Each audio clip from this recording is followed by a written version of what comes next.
नमस्कार जी, मैं doctor R के पाल। आज हम बात करने वाले हैं कि आयुर्वेदा और पंचकर्म मानसून के मौसम में क्या आपको हेल्प करते हैं। जैसा कि हम सभी जानते हैं कि आयुर्वेदा में अग्नि या इन जनरली बॉडी में आपका जो पाचन तंत्र इज़ द मेन फैक्टर। कि जैसा कि अगर हम कोई भोजन खा रहे हैं वो हम अपनी एनर्जी के लिए खा रहे हैं, अगर वो प्रॉपर नहीं पचता है तो वो हमारा कर्म है अग्नि का।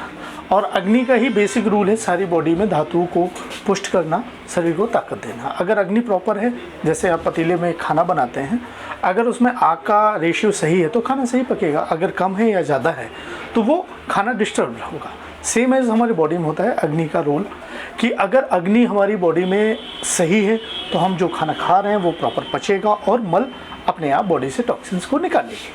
अगर हमारी अग्नि डिस्टर्ब होती है तो हमारे बॉडी में आम नामक की समस्या स्टार्ट होती है। जैसा कि अगर वर्षा ऋतु की हम बात करें तो वर्षा ऋतु में इस समय हमारी अग्नि इम्पेयर्ड होती है, मतलब इम्बैलेंस फॉर्म में होती है, क्योंकि बाहर अनूप मतलब बारिश रहती है तो जल महाभूत वृद्धि रहती है और शरीर का अग्नि और जल का अपोजिट रिएक्शन है। मतलब अगर अग्नि हम बात करें आग की और पानी की, दोनों अपोजिट होते हैं। अगर आग में पानी डालेंगे तो अब अग्नि कमज़ोर पड़ेगी। सेम एज हमारी बॉडी में होता है कि अग्नि आपकी वीक पड़ जाती है तो आपका जो पाचन तंत्र है वो वीक होने लगता है, मतलब आपका जो डाइजेस्टिव फायर है वो कम होने लगती है वर्षा ऋतु में।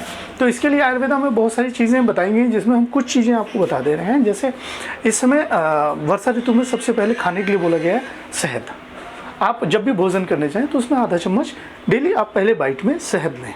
शहद लेने से क्या होगा कि अग्नि, बल, वीर, ये सारा आपका शहद वर्धक है। साथ में कफ की तीक्ष्णता, क्योंकि बाहर जो वर्षा की वजह से, जल की वजह से आपकी बॉडी में क्लेद बन रहा है, उसको क्लेद को कम करता है। क्लेद का कम हो गया तो वो आपके पाचन को सुदृढ़ बनाएगा। दूसरी तरफ अगर आपका पेट इनकम्प्लीट इवैक्यूएशन हो रहा है तो आप हरड़ का सेवन कर सकते हैं। हरड़ 5 ग्राम लेना है, उसमें आप 5 ग्राम गुड़ मिलाना है। 5 ग्राम गुड़, 5 ग्राम हरड़, उसको लेके डेली रात में आप यूज़ करते हैं तो आपका पाचन तंत्र ऑटोमेटिक बैलेंस फॉर्म में आने लगता है। अगर हम बात करते हैं वर्षा ऋतु में पंचकर्म की, तो अभी बाहर वर्षा ऋतु चल रही है, बारिश हो रही है तो शरीर में ठंडी हवाइयाँ चल रही हैं तो लोगों के इसमें जोड़ों के दर्द के रोग ज़्यादा होते हैं। और ये आयुर्वेद में बोला गया है कि वर्षा जो है वात का प्रकोप काल है। इसमें वात शरीर में जो जोड़ों में जाके बढ़ जाता है, बादी, जिसको हम लोकल भाषा में बादी भाषा बोलते हैं।